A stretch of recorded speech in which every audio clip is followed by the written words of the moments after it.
Spéciale élection municipale. Bienvenue, 9h10, à ce premier de deux débats ce matin du 14 octobre 2025. Charles Gaudreault et Valérie Gagnon. Bonjour Valérie Bonjour. Gagnon, service des nouvelles. Bonjour. Une première en ce qui te concerne. Oui. Merci d'être là. Donc, deux débats et des questions seront posées à des candidats, et pas de candidates aujourd'hui, tiens donc, mais des candidats à la mairie de la Prairie tantôt. Et puis là, de Saint-Bruno, de Montarville. Ils sont là, ils sont présents. Monsieur Louis Mercier, d'abord, bonjour. Bonjour. Conseiller municipal sortant, et Ludovic Grisé-Farrand, maire sortant de Saint-Bruno. Donc, merci d'être là et d'accepter de vous confronter, de vous prêter au jeu du débat. Alors, il y a eu tirage au sort. Vous avez chacun 1 minute pour vous présenter d'abord à la population. Monsieur Mercier, vous avez été le chanceux. Vous avez décidé de garder le ballon. Alors, on commence avec vous. Bien, merci infiniment de cette invitation. Alors, je suis un résident de Saint-Bruno de Montarville depuis 1988, où ma conjointe et moi y avons élevé 4 enfants. Je suis actuaire de formation et je peux vous dire que les modèles financiers probabilistes complexes ont fait partie de ma carrière au quotidien. J'ai œuvré dans le domaine de l'assurance et la réassurance. J'ai occupé différents postes jusqu'à celui de directeur général d'une société d'assurance. Et j'ai fondé en 2001 mon propre bureau d'actuaire conseil, dont je suis retraité maintenant.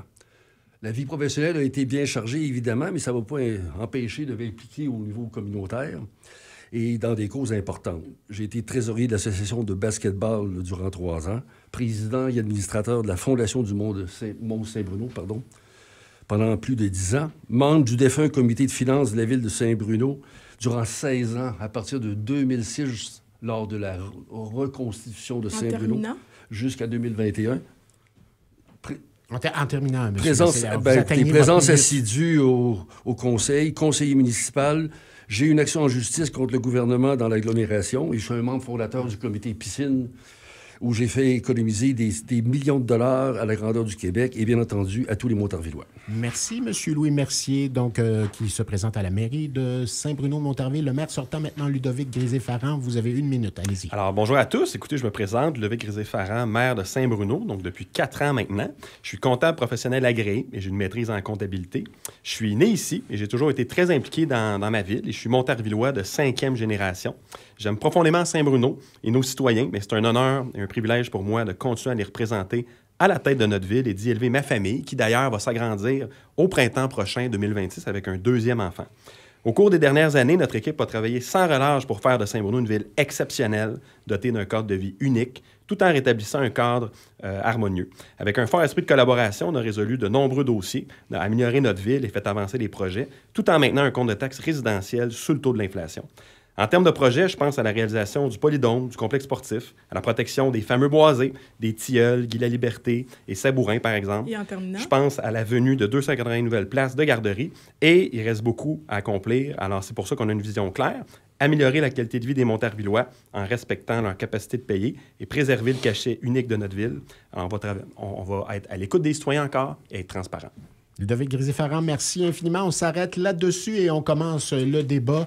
Et je vous préviens, c'est la seule pause pub qu'on prend. Par la suite, on enfile le débat. Il sera question, donc, dans un premier temps, et on va commencer par M.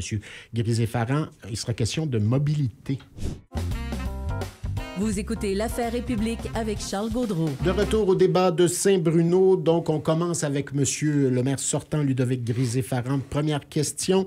Après coup, on va demander à M. Mercier, Louis Mercier, qui est candidat à la mairie, de répondre à la question. Par la suite, vous pourrez échanger. Vous avez droit à une question chacun sur le sujet traité. Vous avez 1 minute par la suite, chacun pour répondre à la question de l'autre. D'accord? On commence avec M. Ludovic Grisé-Farrand. On parle de mobilité. M. Farrand, la 30, la 20, et M. Mercier également, la 30, la 20 et la 16 encadrent la 116, encadrent Saint-Bruno. Aux heures de pointe, ces 3 routes font pester bon nombre de Montarvillois. Pour plusieurs, la solution aux embouteillages fréquents demeure le déplacement en transport collectif. Or, avec l'arrivée du REM, l'offre de services de transport en commun est passablement modifiée pour les utilisateurs désirant se diriger vers le centre-ville de Montréal, tant et si bien que plusieurs sont retournés à l'auto-solo. La question, considérez-vous que les Montarvillois sont bien desservis par le transport en commun? Et quel rôle pourrait jouer le maire de Saint-Bruno pour bonifier l'offre? Donc, on y va avec vous, M. Grisé-Farrand.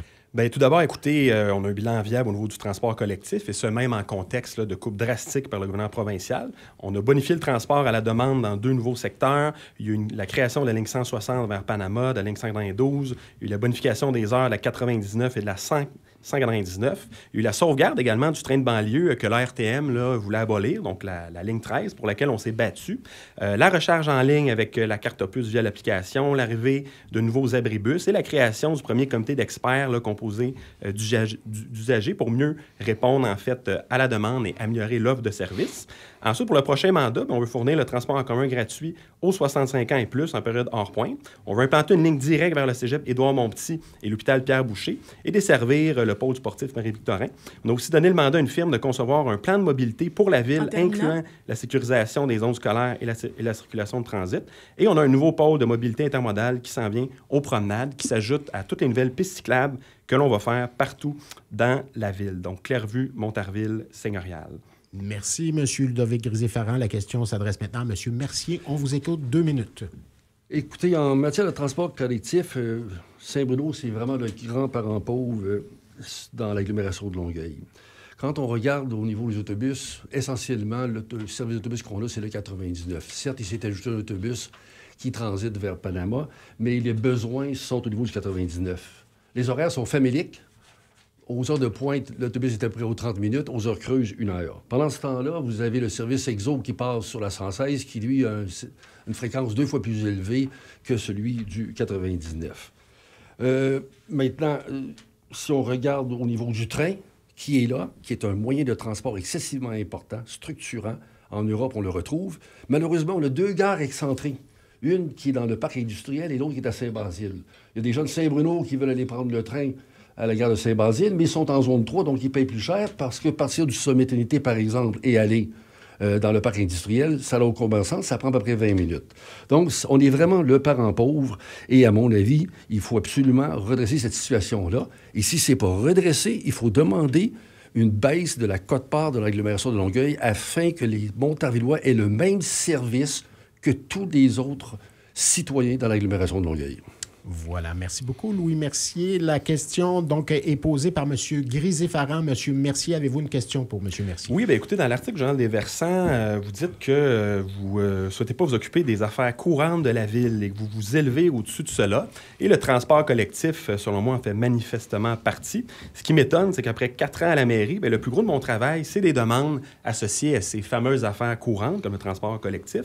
Alors, j'ai fouillé dans votre plateforme pour trouver des mesures concrètes en lien avec la mobilité. Il n'y en avait aucune. Alors, de un, comment allez-vous amener des mesures concrètes qui ne vont pas augmenter le service de la dette, parce que vous le critiquez? Et deuxièmement, est-ce que vous promettez d'appuyer l'élargissement de l'autoroute 30, contrairement à votre ami Martin Murray, qui est derrière votre campagne et qui, lui, aurait été contre? Merci, M. Grisé-Farrand. Vous avez 1 minute pour répondre, M. Mercier. On vous écoute. Bien, écoutez, dans l'article des Versants, les affaires courantes, moi, je parle de déneigement et de choses de cette nature-là. Donc, je pense qu'on interprète mal les choses ou on fait dire des choses un petit peu trop longues. Maintenant, je pense que l'intervention au niveau du transport doit se faire au niveau de l'agglomération et je vais m'impliquer pour travailler dans le but de faire augmenter le service et la qualité, etc. Que M. Murray soit dans ma campagne, c'est faux. Il ne fait que distribuer des dépliants, je lui parle, tout comme M. Bessner et bien d'autres citoyens, alors je ne vois pas le propos. Voilà, donc il faut absolument travailler pour le train, surtout le train. Il faut ramener la gare au centre-ville, à mon avis, et augmenter la qualité du service de l'autobus. Sinon, baisse de la quote-part. Merci, M. Mercier. Vous avez une question pour M. Grisé-Farrand. Bien, écoutez, moi, ce qui me concerne, M. Grisé-Farrand, c'est que mon constat que j'ai fait à propos de la petite qualité du transport en commun est implacable au niveau de l'autobus, notamment 99. J'ai rencontré le directeur général du RTL, M. Tanguy, et vous savez, quand on mesure la qualité d'un service, la mesure du RTL, c'est de dire que les 85 des gens sont à 400 mètres d'un arrêt d'autobus. Bien, Saint-Bruno, c'est faux. C'est 80 dans les 4 autres villes, c'est 99 Alors, j'ai demandé d'avoir des indices de mesure de qualité, notamment sur la fréquence, parce que ma question... Parlez dans le micro, M. Mercier. Ma question, d'accord? Ma question est tout simplement, pour quelle raison, M. le maire, vous n'avez pas agi durant votre mandat pour demander que les Montarvillois aient le même service, la même qualité de service que les autres citoyens de l'agglomération de Longueuil, et sinon de demander une baisse de la quote-part. Et je parle de qualité de service, par rapport à l'indice. Voilà. Parfait. On vous écoute, M. Grisé. Bien, M. Mercier, je trouve ça intéressant que vous disiez ça parce que je vous dirais que vous êtes en train un peu de mentir parce que j'ai les chiffres exacts avec moi aujourd'hui. Alors, quand on est arrivé, donc sous l'ère Murray, on était à 77 au niveau des citoyens qui se trouvent à 400 mètres d'un arrêt d'autobus. Et effectivement, on était la moins élevée. Et on a réussi à obtenir des secteurs additionnels pour du transport à la demande. Donc, dans Sommet-Trinité, dans le district 5, on a augmenté globalement notre nombre de soins qui se trouvent à 400 mètres d'un arrêt et on est maintenant à 87 %. Alors, en 4 années, on a réussi à faire augmenter cette statistique-là de 10 %. Alors, je vous dirais là, de vous en tenir aux données, aux faits et d'éviter de répandre la désinformation. Merci. Merci, M. Grisé-Farran. On continue. Finances de la ville. C'est M. Mercier qui va commencer à répondre. Ville riche pour certains, ville endettée pour d'autres. Saint-Bruno a déployé plusieurs projets. Le centre multisport, le polydôme et sous peu, elle pourrait aller de l'avant avec le projet d'îlot central qui modifierait considérablement le quadrilatère formé par la rue Montarville, la mairie, la rue de l'Hôtel de Ville et le chemin de la Rabastalière. Un réaménagement complet du secteur au cœur duquel s'ajouterait une nouvelle bibliothèque en 2030. Une ville de plus ou moins 26 000 habitants a-t-elle les moyens de s'offrir de telles infrastructures sans éventuellement toucher au compte de taxes des citoyens? Des chiffres évoqués par M. Mercier stipulent que le niveau d'endettement de la ville est passé de 130 % à 270 % pendant le mandat de M. Grisé-Farran.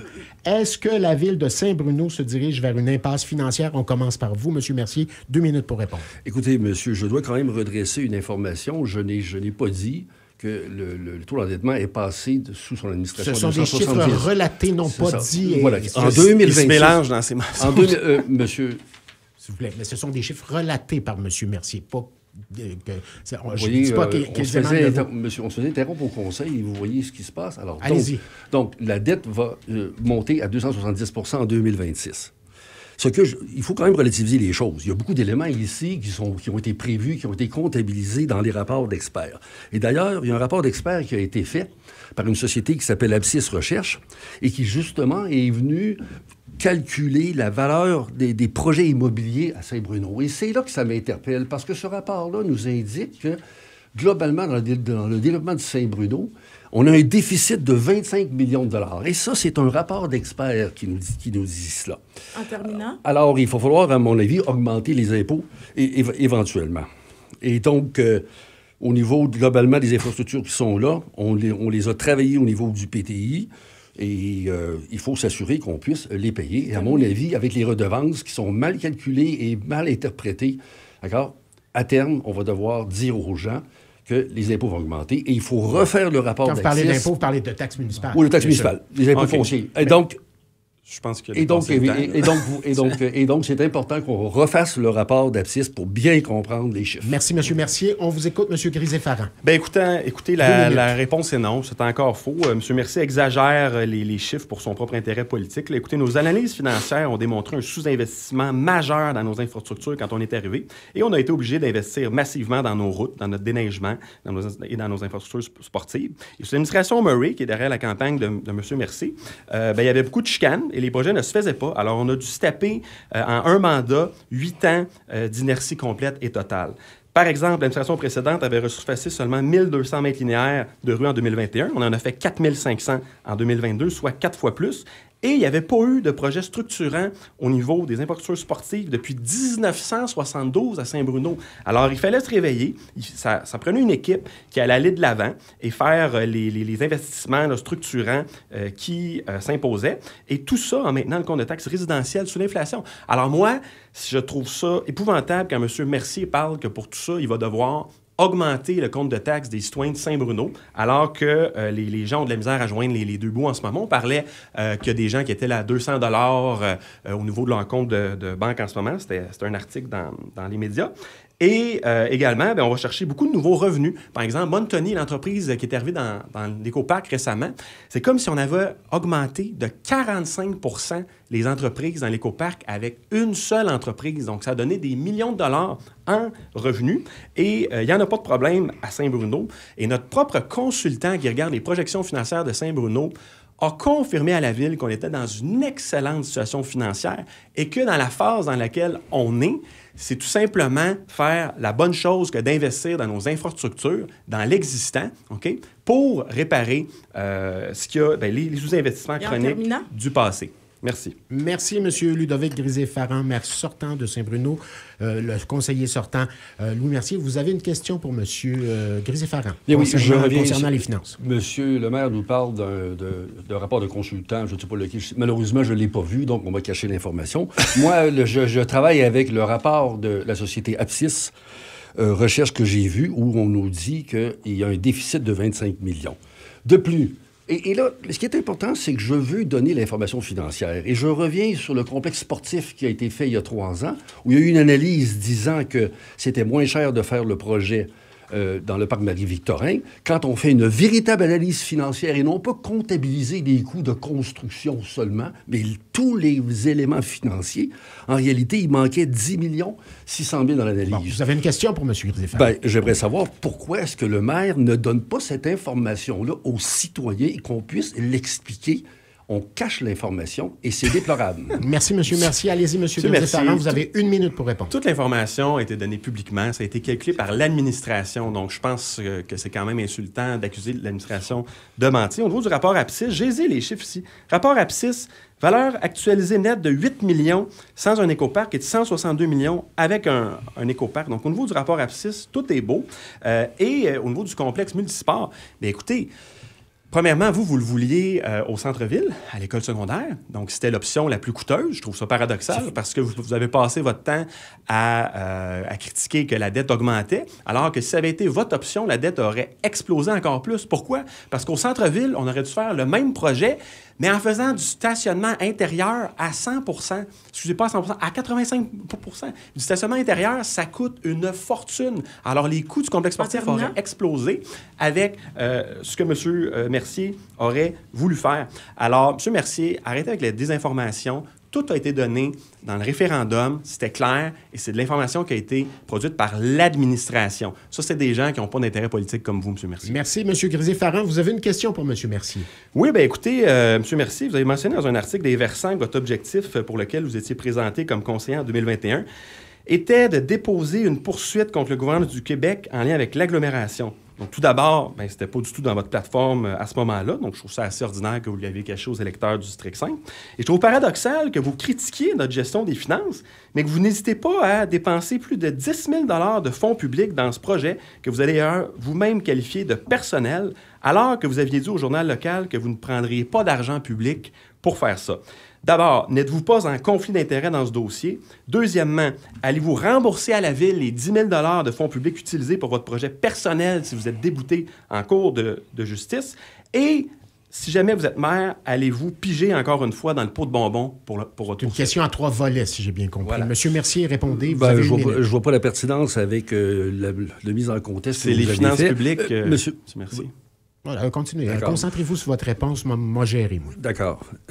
Écoutez, j'ai le droit d'avoir, comme tout conseiller, un budget de recherche et de soutien. Et durant mon mandat, j'ai fait faire des recherches auxquelles ont participé un conseiller municipal de la ville de Saint-Bruno et un conseiller municipal de la ville de Saint-Lambert dans le but de répartir l'étude relativement à l'agglomération de Longueuil. Et nous avons présenté ce document-là à la ville, qui l'a accepté, a regardé l'admissibilité des dépenses et n'a eu aucun problème. Le conseiller de Saint-Lambert a présenté sa note d'honoraire pour cette étude-là et il a été remboursé par la ville de Saint-Lambert. Alors, selon moi, c'est la transparence totale. On fait de l'invention ici pour venir salir.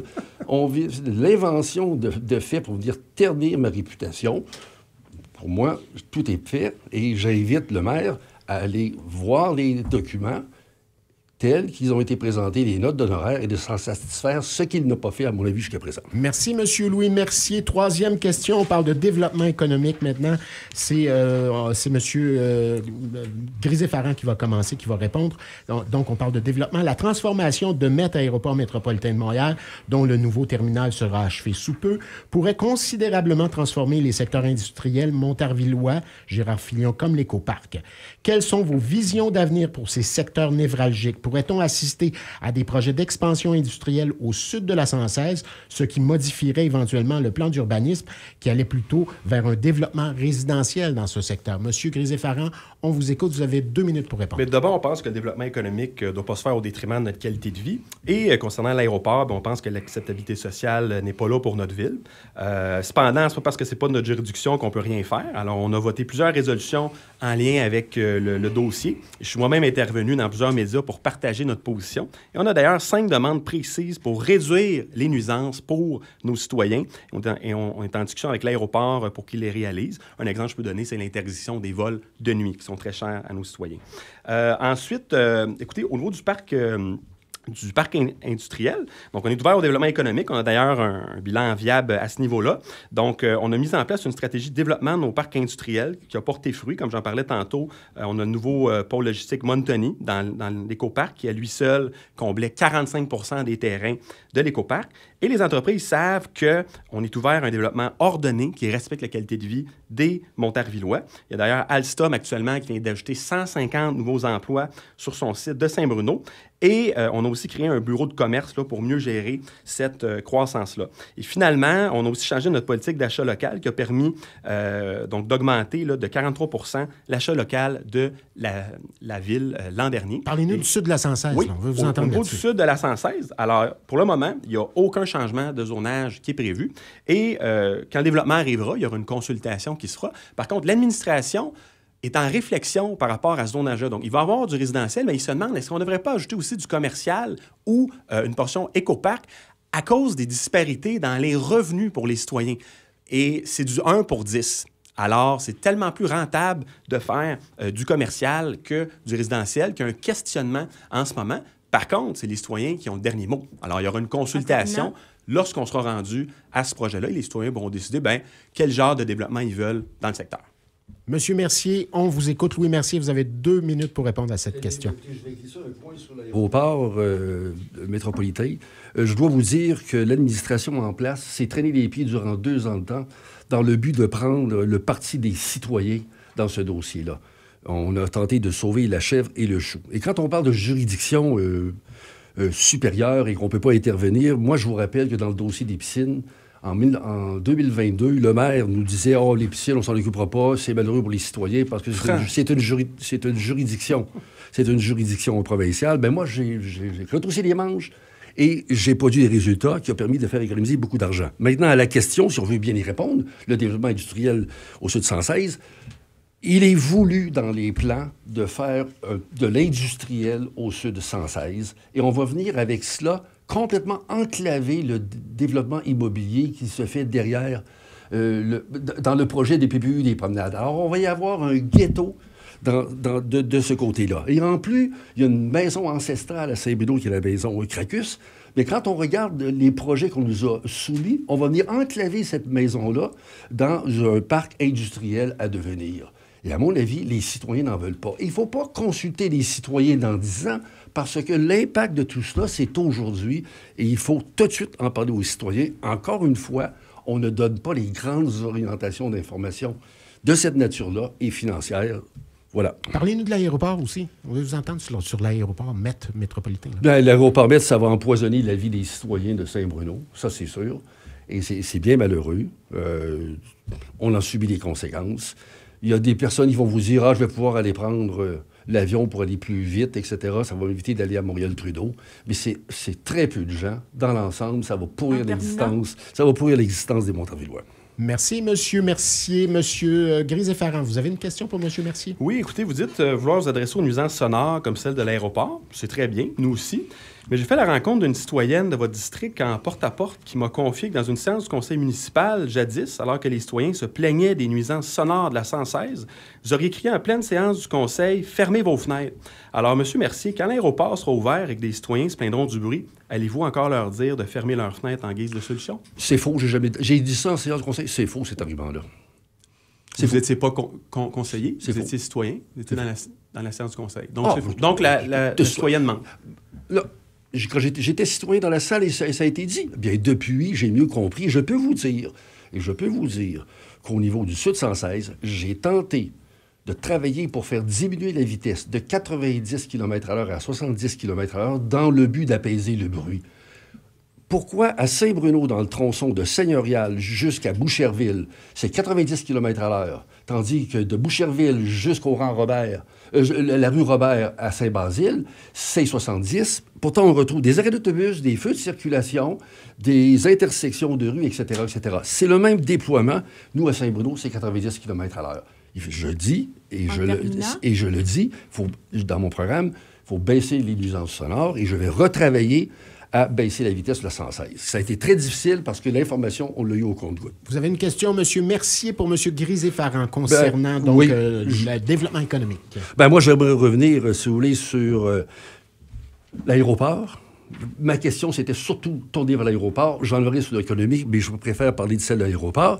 Il y a eu des rencontres citoyennes qui ont été faites au centre communautaire, qui avaient été organisées par la coalition Alter, et vous avez refusé qu'on y délègue des conseillers. Moi, je m'y suis rendu. Marc-André Paquette est apparu dans le décor plus tard parce que certainement qu'on sentait qu'il y avait beaucoup de citoyens qui étaient en colère. Et depuis ce temps-là, vous avez pris le côté des citoyens, mais on a perdu du temps longtemps parce que vous avez voulu sauver la chèvre et les choux. Pour quelle raison ne vous êtes pas positionné dès le départ dans ce dossier? Je me suis positionné dès le départ, M. Mercier, puis c'est faux qu'on n'a rien fait. Au contraire, c'est moi qui ai fait voter des résolutions, même depuis le dernier mandat, alors que j'étais même pas maire. Après mon élection en 2019, puis ça, c'est vérifiable, on a voté une résolution en février 2020, déposée par moi et Mme Allary pour demander un siège sur le comité sonore de Dash-L. Et en avril 2020, par moi et M. Boucher, à NAV Canada pour faire cesser les vols de nuit. Et donc, c'est assez scandaleux ce que vous dites. Et votre ami Murray, pendant ce temps-là, a rien fait pour l'aéroport pendant 8 ans. Alors, on va faire un paquet de mesures. On va essayer des capteurs sonores, des capteurs de qualité de l'air également. Et au niveau de ces rencontres-là, écoutez, notre conseiller qui était responsable du dossier n'était pas disponible. On a été averti à la dernière minute. Sinon, là, on a un contact, des rencontres avec les gens de la coalition. Donc, on les a rencontrés, on a travaillé avec eux.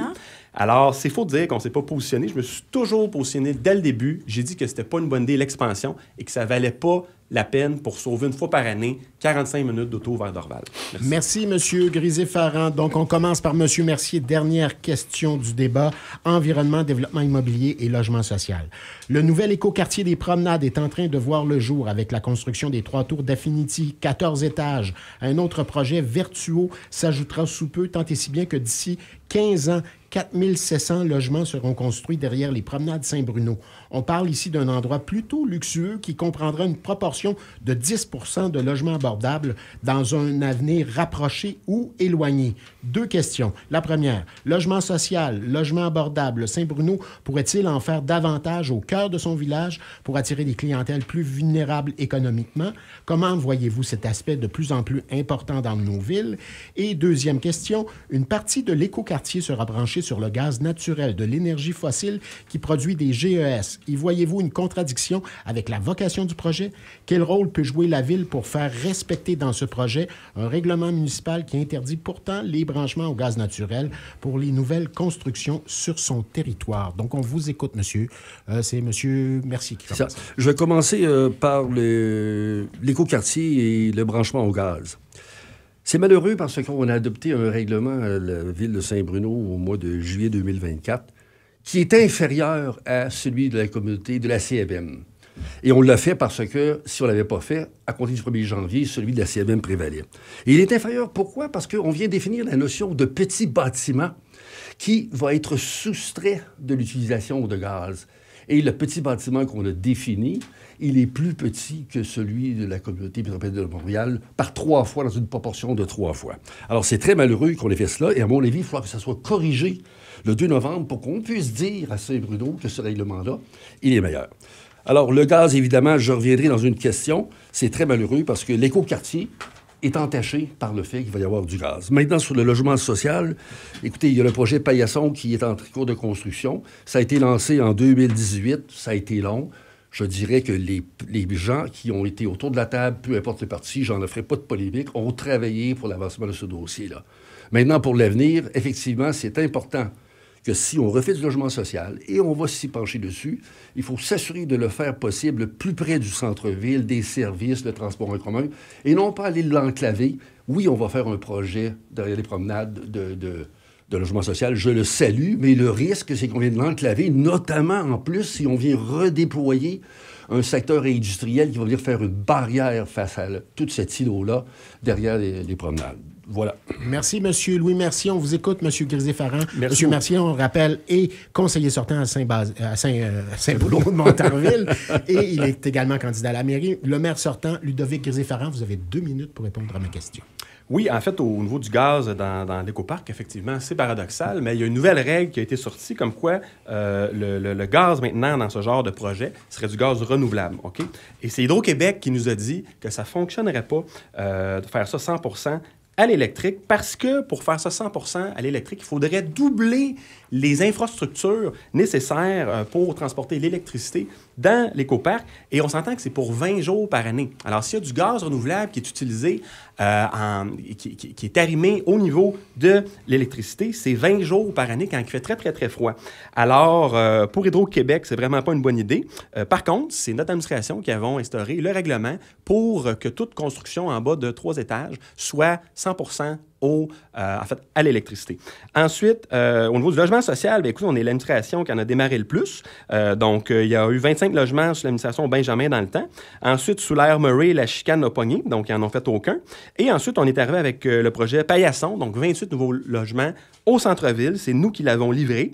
Et on vient d'annoncer une bonne nouvelle récemment. Il y a 101 nouveaux logements sociaux qui arriveront dans le projet des promenades. On va également passer un règlement afin d'obliger un minimum de logements abordables sur l'ensemble du territoire de la ville. Ils sont probablement fixés à 10 %, ce qui devrait donc aider pour la crise du logement. Et souvent, à Saint-Bruno, le problème qu'on a, c'est qu'on a des aînés qui veulent déménager dans plus petit, qui sont pris avec leur grande maison, mais qui ne veulent pas payer une fortune donc, pour se loger dans un condo ou un appartement. Alors, ce règlement de 10 % de logements abordables viendrait énormément les aider. Et alors, c'est ça, on en a fait énormément. En fait, on en a fait plus qu'aucune administration dans l'histoire de la ville au niveau du logement social. Et au niveau du projet des promenades, il ne faut quand même pas laisser la question du gaz renouvelable là, ternir le projet, parce que c'est le projet qui a le plus grand pourcentage d'espace vert au Québec, 61 %, et l'efficience des bâtiments sera 50 % plus efficient que les normes de 2015. Alors, c'est un écoquartier, même s'il y a ce petit point en période de pointe au niveau du gaz renouvelable. On va aller lire sur le gaz renouvelable, cela oui. dit. Là. Vous avez une question, M. Mercier, pour M. Grisé-Farrand? Bien sûr, je reviens sur l'écoquartier et, M. le maire, je suis désolé, mais dans le projet de l'écoquartier des promenades, Saint-Bruno a reçu le 18 septembre 2023 une lettre d'Hydro-Québec où on peut lire noir sur blanc dans le haut de la page 3, le texte suivant. Hydro-Québec ne demandera pas à ses nouveaux clients de se tourner vers la biénergie plutôt que d'adopter pour le chauffage électrique. Première chose. Ensuite, dans un reportage de Radio-Canada d'Olivier Bourque, en janvier 2024, le représentant d'Hydro-Québec dit la chose suivante. Je cite, « Le poste électrique à Saint-Bruno, je vais être très clair, il y a de la capacité. » Monsieur Farrand, pour quelle raison avez-vous encore une fois plié devant les promoteurs d'écoquartiers? Vous auriez dû exiger qu'il n'y ait pas de gaz dans l'écoquartier. À cause de vous, le nom écoquartier est entaché. Les faits, monsieur, les faits, je les ai écrits pour confronter ce que vous avez dit et qui est erroné à l'effet que l'Hydro-Québec a dit qu'on devrait faire de ci, de ça. L'Hydro-Québec va suggérer ça à toutes les villes d'avoir de la biénergie, mais nous avons un écoquartier et Hydro-Québec nous supportait sur ce point-là. On vous écoute, donc merci, M. Mercier. M. Grisé-Farrand, qu'avez-vous à répondre? En fait, c'est pas du tout la réalité. Ce qu'ils nous ont dit, c'est que oui, ils pourraient nous brancher au 100% électrique, mais un jour, sans nous dire quand. Parce que je vous dis, il faut doubler les tuyaux, doubler les infrastructures actuelles pour 20 jours par année, ce qui aurait ainsi mis fin à la phase 1 du projet des promenades. Et les poursuites se seraient lancées là-dedans, qui aurait augmenté notre dette. Alors, M. Mercier, oui, exactement. Et sinon, il y a peut-être quelque chose d'intéressant que les citoyens doivent savoir. Hydro-Québec, là, au niveau de leur électricité, ils sont souvent en déficit et ils doivent en importer des États-Unis, OK? Alors moi, j'arrêterais En fait, j'aimerais ça qu'on arrête là, de se flatter le dos là, en voulant être vert de façade, parce que l'électricité qui est importée par Hydro, c'est faite avec du charbon polluant américain, M. Mercier. Merci. Alors, ce qui arriverait si Saint-Bruno était, par exemple, à 100% électrique, bien, Hydro, il faudrait qu'il importe plus d'électricité faite par le charbon. Donc, au final, la santé de la planète ne s'améliore pas par rapport à ça. Alors voilà, c'est du greenwashing, ce que vous proposez. Monsieur Grisé-Farran, vous avez entendu, vous avez une question pour M. Mercier. Oui, effectivement. Alors écoutez, donc, au niveau de l'environnement, alors le maire de l'administration précédente qui est derrière votre campagne n'avait pas réussi à protéger convenablement les boisés à Saint-Bruno. D'ailleurs, le boisé à l'entrée seigneuriale qui a été rasé en est la preuve. Et au courant du présent mandat, vous avez vous-même voté contre la protection du dernier boisé de cette même entrée seigneuriale, donc le boisé des Tilleuls. Alors, comment les citoyens peuvent-ils vous faire confiance pour protéger l'environnement alors que vos actions ont démontré le contraire et que vous êtes appuyé par l'ancien maire Martin Murray qui lui-même a échoué à y arriver et dont le legs politique est un crématorium dans un quartier résidentiel? On vous écoute, M. Mercier. Merci, M. Grisé-Farran. Le projet dont parle M. Grisé, c'est 1 hectare à l'entrée de Seigneurial qui nous a coûté 10 millions de dollars. Derrière les promenades, on a à peu près 20 hectares qui vont être développés. Et je suis sûr qu'avec 10 millions de dollars, on aurait pu protéger peut-être 7, 8, 9 hectares pour, si vous voulez, sauver la planète. Alors, je dirais que j'avais voté contre, mais je me suis rallié après pour autant qu'on puisse demander aux citoyens s'ils étaient d'accord pour le fameux terrain d'1 hectare de payer 10 millions, parce que c'était excessivement cher, puisqu'on avait autorisé de faire de la construction immobilière à l'entrée de Saint-Bruno en ayant des gens qui auraient été très près des services. Alors, il faut faire attention dans ce que vous dites, Monsieur le maire. Voilà. Ben, merci, M. Mercier. On s'arrête un peu. Le débat, toute fin pratique, est terminé. On vous attend cependant. Vous aurez 1 minute chacun. On va commencer par M. Grisé-Farran, si je ne m'abuse, après le bloc pub, pour faire votre pitch de vente, votre dernier pitch de vente. Là, vous allez vous adresser. On conclut ce débat après le bloc de publicité que voici. Nous autres, on parlait d'énergie, il faut payer notre chauffage. 9h52 de retour donc à ce débat. Pour la conclusion de ce débat concernant Saint-Bruno de Montarville, j'aimerais dire que, bon, il y a évidemment élection à la mairie et qu'un seul district a élection du côté de Saint-Bruno. Dans le district numéro 2, tous les autres ont été élus par acclamation, donc on les salue. Bravo à vous tous et toutes. Et puis, bonne élection dans le district numéro 2 comme à la mairie. Monsieur Grisé-Farran, on commence par vous. Vous avez 1 minute pour conclure votre pitch de vente, votre conclusion. Alors, merci beaucoup. Écoutez, au terme de ce débat, vous allez voir 2 visions s'affronter. L'une portée par une équipe complète qui a fait ses preuves et qui adressera l'ensemble des enjeux auxquels nous sommes confrontés, ou l'autre portée par un seul homme, sans équipe, et qui, selon ses propres mots, ne s'occupera pas des vraies affaires. Être maire, c'est aussi avoir travaillé avec d'autres élus municipaux et fonctionnaires, et à ce niveau, M. Mercier leur a souvent manqué de respect, et plus personne ne veut travailler avec lui au sein de la ville. Au terme du mandat actuel, on a démontré qu'on est à l'écoute de vos préoccupations, très proche des citoyens, et surtout qu'on a respecté nos promesses. Tout ça en gardant le compte de taxes résidentielles sous l'inflation, 6,5 % de différence. Donc, c'est quand même très important. Alors, le 2 novembre prochain, les citoyens auront le choix entre Louis Mercier d'abord ou Citoyen d'abord. Alors, Montarvillois, nous sommes sur une belle lancée. Ne retournons pas en arrière dans les années noires. Poursuivons notre élan. Merci, M. Grisé-Farran, donc maire sortant de Saint-Bruno de Montarville, conseiller sortant et qui aspire à la mairie de Saint-Bruno. Louis Mercier, 1 minute, on vous écoute. J'offre aux Montarvillois un prochain mandat où toute l'information sera donnée. Je n'ai pas de plan de carrière pour me lancer en politique provinciale. Pour moi, une chose est importante, donner le vrai portrait de la ville sous tous ses angles, ne pas mentir par omission et dire la vérité. Ainsi, cacher 25 millions de pertes à venir, comme le rapport d'Abscis nous le donne, c'est non. Ne pas donner les vrais coûts pour comparer les projets des complexes sportifs où il manquait 11 millions dans l'analyse, c'est non. Se doter d'un règlement de gaz à effet de serre qu'on veut meilleur celui de la CMM quand en réalité il est inférieur, c'est non. Avoir un écoquartier où il y aura du gaz fossile quand on pouvait l'éviter, c'est non. Mentir à 4 reprises au cours de 3 séances de conseil lorsque la question a été posée et reposée, à savoir s'il avait rencontré l'enquêteur de l'Ordre des ingénieurs à propos de la lettre d'opinion télégraphiée parue dans les versants d'une ingénieure qui n'existe pas. Et justement, sur les gaz à effet de serre, c'est non. Pour une démocratie saine et des finances saines, je vous invite à aller voter le 2 novembre et ma candidature est celle qui en est garante. Merci, M. Louis Mercier, candidat à la mairie, conseiller sortant. On rappelle que Saint-Bruno-de-Montarville, c'est un des endroits où on vote le plus au Québec. Hein. Je le dis là, au-dessus, pas mal au-dessus de Longueuil. Exact. Ça, je dis rien. Entre 50 et 60 Voilà, c'est compilé dans mon site. Voilà. Ben, merci infiniment. Merci beaucoup. Donc, bonne chance pour l'élection du 2. On s'arrête un petit peu. Nous, le temps de se préparer pour un deuxième débat, c'est avant midi. On sera du côté de la prairie. FM 103.3